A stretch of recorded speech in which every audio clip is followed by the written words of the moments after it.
Hello everybody, welcome to a new episode of the Dragon's Lair. As promised, I'm going to be doing a video each day for this week, starting today, and going for 3 more days on my top 10 G.I. Joes, Cobras, and non-Cobra allies. Or Cobra allies, non-Cobra. Sorry. But today we'll be doing my top 10, and each one will also have a 4 honorable mentions. So basically it'll be the top 14, but 4 honorable mentions, and I didn't grab those figures out of my cases, and my figures aren't equipped with their weapons. So I mean, other than that, I figured I should do something like this because a lot of the other people on some of the forums and YouTube videos that I'm friends with have done their top 10. So, but I figured I'd break mine down to top 10 G.I. Joes, top 10 Cobras, and top 10 Cobra allies, which includes the Iron Grenadiers and the Dreadnoughts. But today will be the G.I. Joes, top 10 G.I. Joes, and I'll start with the 4 honorable mentions. The first one is Mutt and Junkyard, because Mutt and Junkyard are on the list for a unique reason, is that they're from New Jersey, and I'm originally from New Jersey, and they're from Asbury Park, which is the area I lived in. Red Star, because I've always been a big fan of the October Guards, and Red Star was the first vintage October Guard we got, which is sad that we didn't get Brekov or Diana or Draniski or Horror Show first, but they made a new figure to release the start the October Guard line with, which is fine. I like Red Star. He actually was pretty cool. And Mercer. I like Mercer, both versions of the vintage line, for the simple reason that he is an ex-Cobra Viper that became a G.I. Joe and more or less part of Slaughter's Marauders and Renegades. So that's cool. And Jinx, because she's a ninja, and I'm a child of the 80s and grew up with ninjas. Was a fan of the American Ninja movie series. I like Jinx because she is a female ninja, and she learned from the Blind Master. And I love the idea of the masters in the G.I. Joe comics back in the 80s.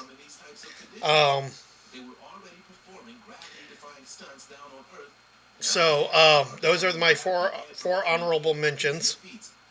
I'm going to start off with number 10, because number 10 holds a lot of memories for me, because they're the two. There's actually 2 in the top 10 spot. That is Airborne and Torpedo. Actually, it should be Torpedo first, and then Airborne. These are my 2 first G.I. Joe figures that I ever got. I got Torpedo first, and then the same day later on, I had picked up Airborne. So I got into G.I. Joe in the early 83, but then when I went back to the stores that following week to Bradley's, they actually still had some of the 82 figures.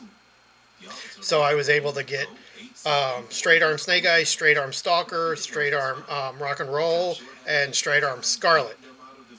And now I've actually gotten every single Straight Arm, and they're actually upstairs in the Dragon's Lair room on the wall in the case. If you watch my promo video, you can actually see them on the wall. But Torpedo was my first one, and I liked him so much that I actually memorized his file card when I was a kid. And I did the same thing with Airborne. And they were both the best characters ever. Excuse me for a moment, my stove is going off.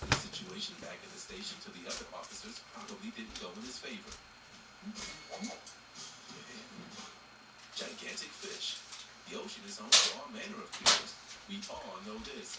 Some are well known, and others lurk in deeper, more secretive. Sorry about that. But yeah, no.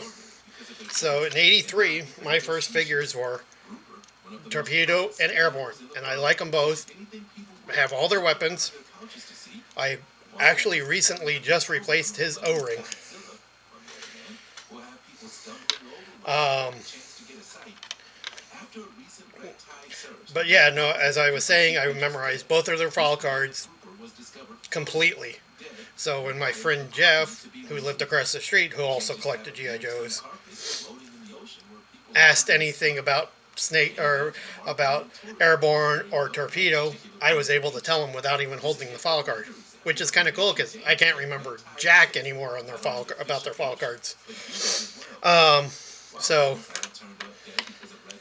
that's my number 10.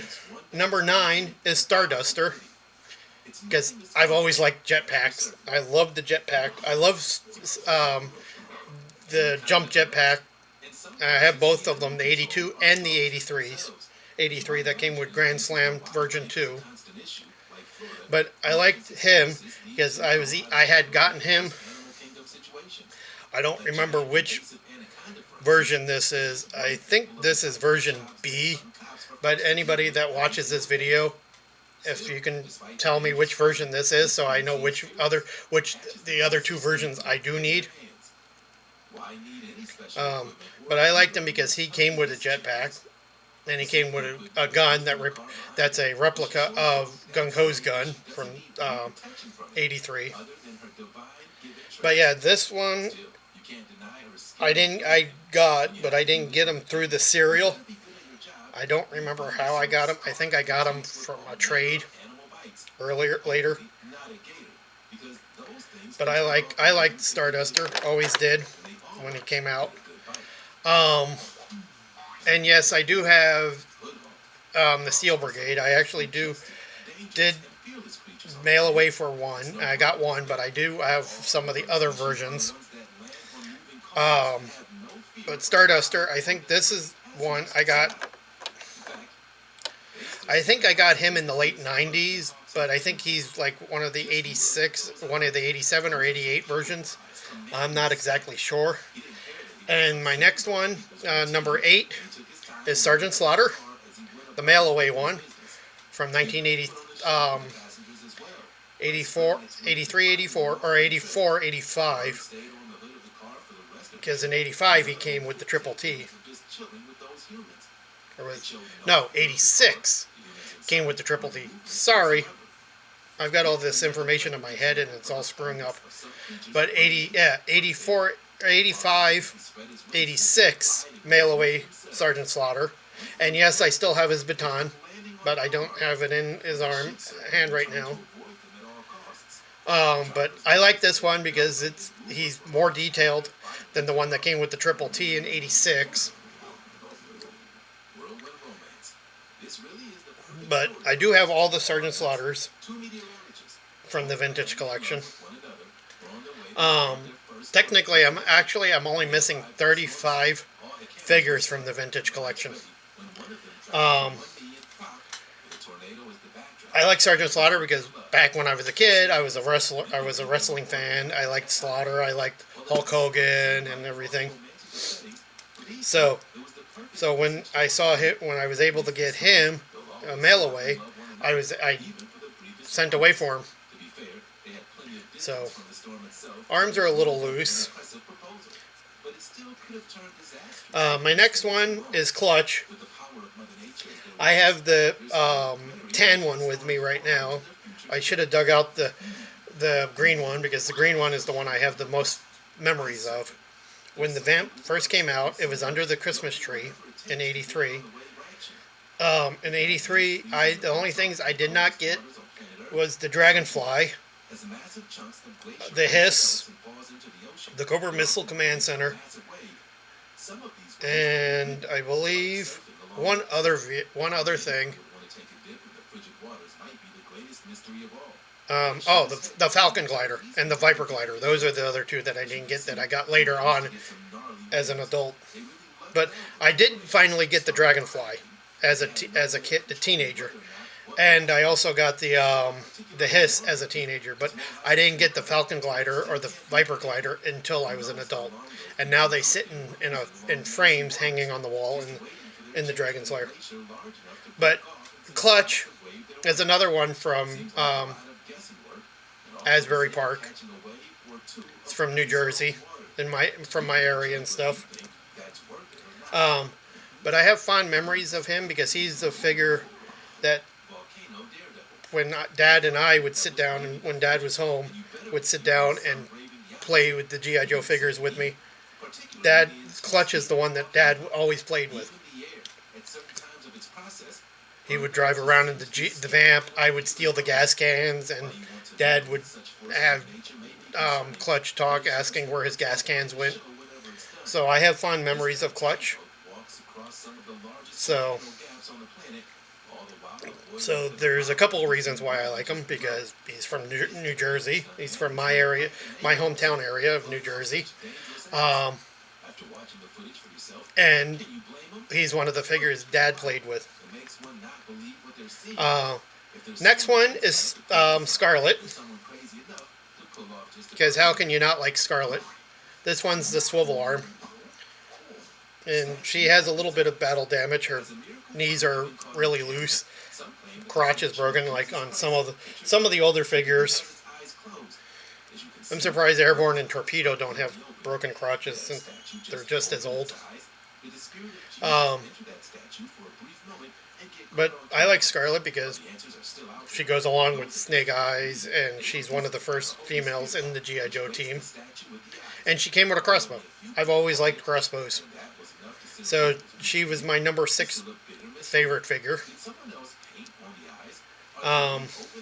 Lady Jaye's my number 5th one. Because Lady Jaye was a newer figure that was introduced in the comics and the cartoons. And as the figure, she came with a spear shooter, which was cool. And a video camera and her backpack. So, I mean, she's cool.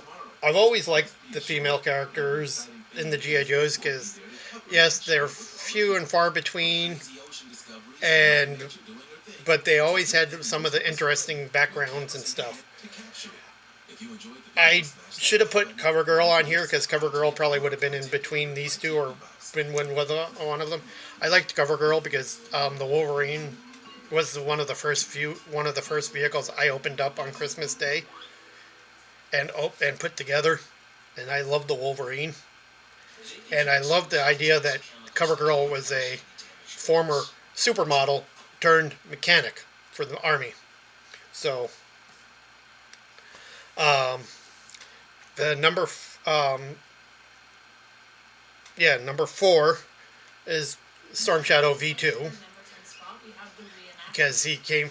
The reason I like him, I like the Storm Shadow miniature from the first V1, but I like this one better because he joined G.I. Joe.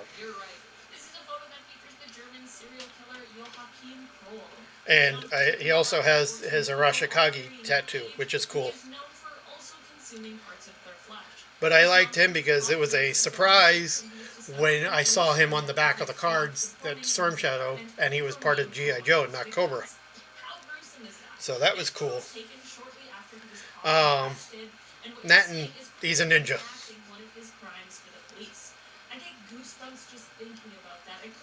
The next one, the number 3 is Snake Eyes version 2. Just because of Snake Eyes, and second because he comes with timber. We had to wait till 1985 to get Snake Eyes with timber. But I like this one because I like the outfit. It's more commando, sci-fi commando looking. Or urban fantasy, not really sci-fi, it's urban fantasy commando looking. So, I mean, and he came with a sword, came with his Uzi,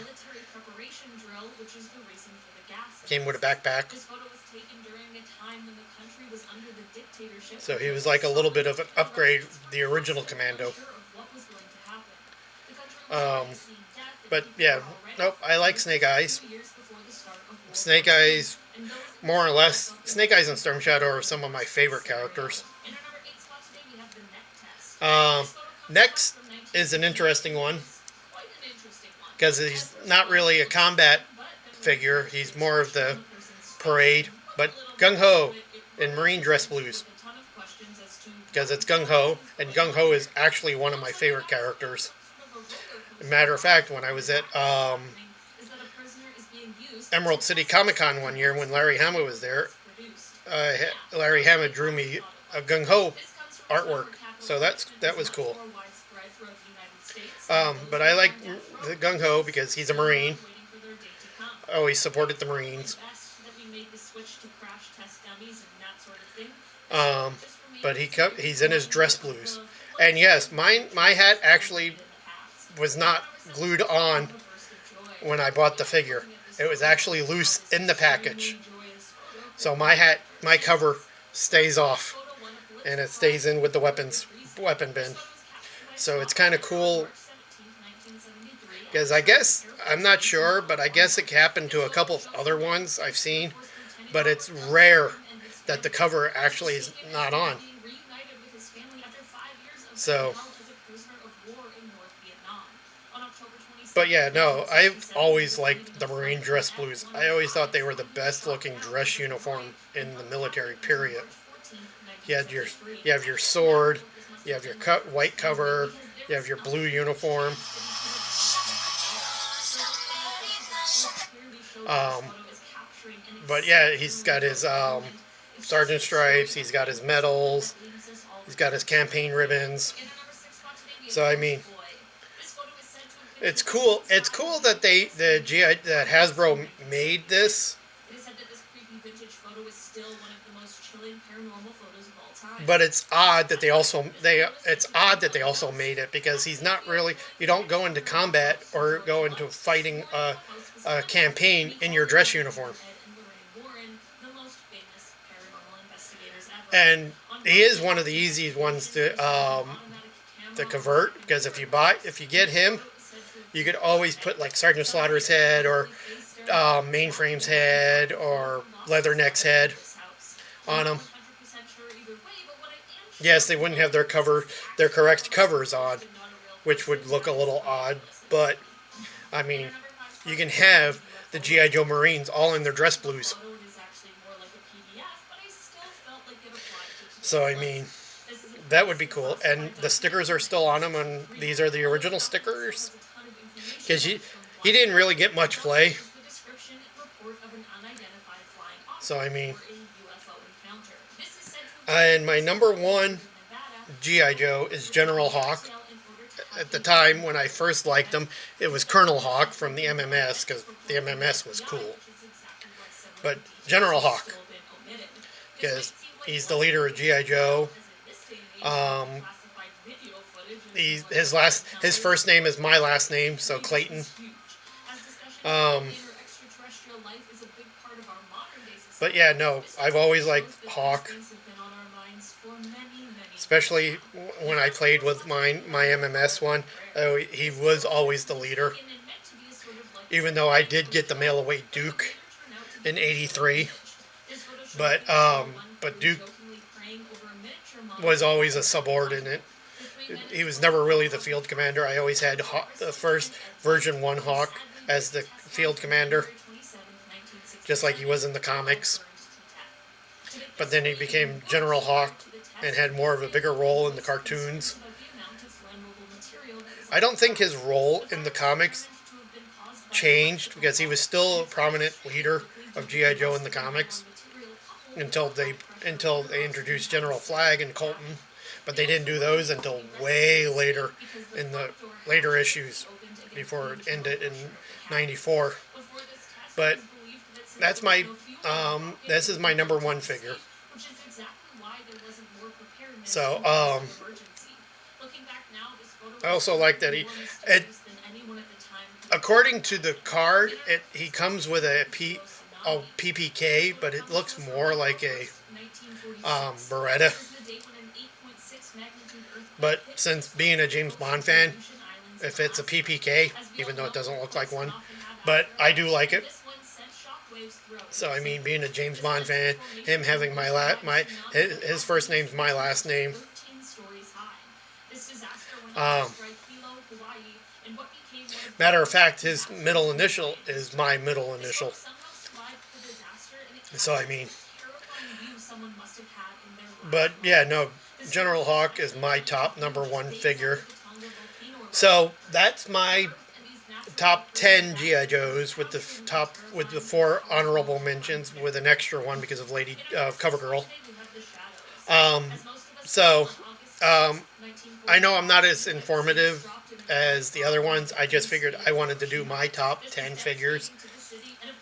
And sorry that none of them had their weapons on. I just didn't want to dig out the boxes and dig out the weapons and go through them and end up losing some of the smaller pieces of some of the other weapons. Because I don't... The only ones that are actually up on the walls are the MOCs, my international ones from India, and then my 3 cases that show the 1982, the 15th anniversary, and the 25th anniversary ones that are on the wall.